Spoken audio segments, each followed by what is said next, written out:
All right, so today we're diving into some pretty uncharted waters, I'd say. We're going to be exploring the energetic and spiritual aspects of abortion. And we're going to be looking at this through some pretty fascinating material. It's based on the experiences of three different women under hypnosis. Now, just to be clear up front, we're not here to take sides. This isn't about pushing any specific belief system or agenda. Right. We just want to lay out what these women have to say and, let you, the listener, kind of process it and come to your own conclusions. Yeah, what we have here is three unique perspectives on a subject that tends to, it can be pretty emotionally charged, to say the least. So these women, Karina, Valeria, and Tatiana, they offer insights that might challenge some of the conventional ways of thinking about abortion. Totally. So let's jump right in. One of the things that struck me right away is that all three of them talked about spontaneous abortion, what we usually call miscarriage. Right. And what's interesting is that they each independently described a similar energetic phenomena that happens during a miscarriage. And this is regardless of whether the mother wanted the pregnancy or not. Okay. They all sensed a kind of a rupturing or tearing in the energy fields, both the mothers and the embryos. Wow. Now, Tatiana, she seems to be really attuned to subtle energies, and she actually pinpointed where she sees this energetic rupture happening All right. in what some call the mental body, which is an energy layer that's connected to our thoughts and emotions. Like you can almost imagine it, this Yeah. mental body Yeah. as positioned above the mother's head. Yeah. And then also at the base of the embryo's spine. Okay. In some traditions, they call that area the root chakra. It makes you wonder, is there a connection between the mental and emotional states of the mother and, the energetic viability of the embryo? That's a really good question. And it's not just Tatiana who saw deeper meaning in miscarriage. Karina, when she was under hypnosis, she described it as a soul, quote unquote, circling back, as if it had already lived its intended life, but on an energetic level. Oh, wow. So it's not always a tragedy, but maybe it's a soul choosing its own path. It's a possibility. Valeria, who taps into a kind of different type of energy awareness, she saw something similar. Okay. She saw these souls, like moving along a conveyor belt, almost as if even before physical conception, they had this level of autonomy. They're choosing their journey. So it's not just about individual choice, but maybe a combination of factors, a collective decision that prevents a soul from incarnating. Exactly. And then things get even more interesting from an energetic standpoint. Right. When we start looking at induced abortion. Right. Right. And Tatiana, she did not hold back. She described it as a violent extraction that can leave, both the mother's and the embryo's energy fields fragmented. And she believes that this fragmentation could have consequences for future incarnations. It's a pretty powerful image, isn't it? This idea of fragmentation. It suggests that in Tatiana's view, abortion isn't just a physical act, but it's also a disruption that's happening on a much deeper energetic level, and it could have long-term consequences. Now, Valeria, she's often drawn to the emotional aspects of energy, and she had a different take. But it's equally compelling. She sensed this pulsating energy from the embryo during an induced abortion. And she picked up on this profound helplessness and vulnerability, almost like she was tapping into the embryo's experience directly. Yeah, it really makes you think about the potential emotional impact, even on an energetic level. Right. And it's really quite remarkable that despite their different approaches to this, all three women agree on one key point: the formation of an energetic connection or an imprint between the mother and embryo during pregnancy. They each had their own way of describing it, like a channel, a portal, a shared memory between souls. But ultimately, they all agreed that pregnancy creates an energetic bond that extends beyond the physical. And according to Valeria, this imprint can have a really powerful influence on future pregnancies. She sees it as, in cases of abortion, as a dirty or blocked channel, which could potentially impact a woman's ability to conceive later on, or even lead to children with disabilities. That's pretty intense. It suggests that our past experiences, even on an energetic level, can have a ripple effect on our future, adds a whole new dimension to understanding fertility and the challenges that some women face. Yeah. And Tatiana, she focused more on the psychic connection between the mother and embryo. And she suggests that there's a transfer of mental and emotional patterns that happens during pregnancy. That's incredible. I mean, it makes you wonder, could a mother's emotional state during pregnancy actually shape a child's their energetic blueprint, Okay. influence their personality, or even predispose them to certain life experiences. It's definitely a question worth exploring. And as we dive deeper into these accounts, we'll see how these individual experiences start to weave into a larger tapestry, Oh, yeah. connecting to broader societal and even environmental forces. So it's not just about individual experience, but how that connects to the world around us. Exactly. And that's where things get even more fascinating. So we've been looking at how these women view like the energetic dynamics of abortion on an individual level, but they also talk about how it might connect to, our collective reality. And this is where their perspectives get really interesting. They start talking about things like politics and economics, and even Tatiana even uses this phrase, a manipulative artificial matrix. Whoa, hold on a second. What does she mean by artificial matrix? That sounds kind of like a sci-fi movie or something. It does, doesn't it? She doesn't really go into a ton of detail, but she seems to be suggesting that there are these larger forces at play that are kind of influencing our choices Hmm. and maybe even manipulating us towards certain outcomes. And abortion could be a part of that.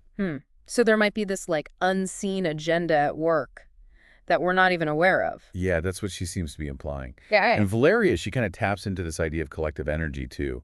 She links abortion to a collective will, like suggesting that sometimes circumstances align to prevent a soul from incarnating. And it's not just an individual choice, but like a decision that's made on a collective level. That's a fascinating concept. Almost like humanity as a whole is participating in this intricate dance of creation and non-creation, and abortion is just one aspect of that. Exactly. And this idea of individual choice versus collective forces, it becomes even more apparent when we consider the role of our environment. Right. Valeria had some really interesting things to say about the environment. She saw this connection between environmental factors and abortion. Like the embryo might actually be sensitive to an unsuitable environment and choose not to incarnate because of that. Almost like a form of energetic precognition, Hmm. as if the embryo can sense whether the world it's entering is conducive to life, and then make a choice accordingly. And Tatiana seemed to agree with that. She talked about pollution and what she called a broken natural world as potential factors influencing abortion rates. It really makes you think about the interconnectedness of everything. Could the state of our planet, like the health of our ecosystems, could that actually be influencing the choices souls make about incarnating here? It's a pretty profound thought, especially considering all the environmental challenges that we're facing today. And Valeria, she takes this whole idea of interconnectedness even further when she talks about the energy that sustains life itself, or sexuality. Yeah, she had a really interesting perspective on that. She described the mother's sexual energy as the force that feeds the embryo's development. And in cases of miscarriage, she saw these like volcanic eruptions Yeah. and this kind of self-destructive energy within the mother's second chakra, which is the energy center that's associated with sexuality and creativity. So are you saying that there's a direct link between the health and balance of a woman's sexual energy and the viability of a pregnancy? That's what Valeria's observations seem to suggest. And when she looked at cases where the father didn't want the child, she saw that the energetic connection between the parents, it kind of withered. And that led to all this turmoil in the mother's energy field. And that could potentially contribute to a miscarriage. Wow. So even the father's desires or lack thereof can impact the energy of the pregnancy. It seems that way. It really highlights how intricate the energetic interplay is within a family system, even before a child is born. Right. And speaking of interconnectedness, we talked earlier about reincarnation, and Tatiana had this really interesting take on that too. She emphasized this resonance between souls who have experienced abortion, like suggesting that they might be drawn to similar situations in future incarnations. Right, right. She gave this example of a mother's inattentiveness. That could potentially attract an inattentive soul in a subsequent pregnancy. Like a karmic loop that's playing out across lifetimes. So these souls might be drawn to like work through similar themes and patterns in different lifetimes? Yeah, exactly. Okay, so we've really been exploring some pretty heavy stuff. Yeah. About the potential energetic implications of abortion. Yeah, it is a lot to process. It is. So in the midst of all this complexity, like, is there any room for healing and hope? How do we even begin to address, the potential energetic and emotional effects of abortion, both individually and collectively? Well, this is where Tatiana's channeling of Chloe comes in. Right. Chloe, Yeah. remember, she's from that that pure time before widespread abortion. Right. And she brings this message of profound compassion and empowerment. I am ready for some hope and empowerment. What kind of wisdom did Chloe offer? Well, she expressed a deep sadness for what future generations have gone through. Okay. She acknowledges the pain and suffering, that have emerged from abortion, but she doesn't point fingers or place blame. So it's about forgiveness, both for ourselves and for those who have been involved in these experiences. Yeah, and it goes even deeper than that. Yeah. She emphasizes self-care and the power of love to heal.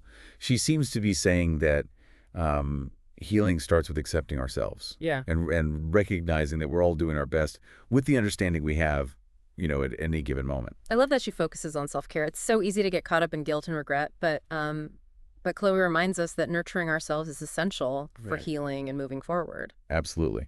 And here's where her message takes a really interesting turn. Okay. She sees autistic children Yeah.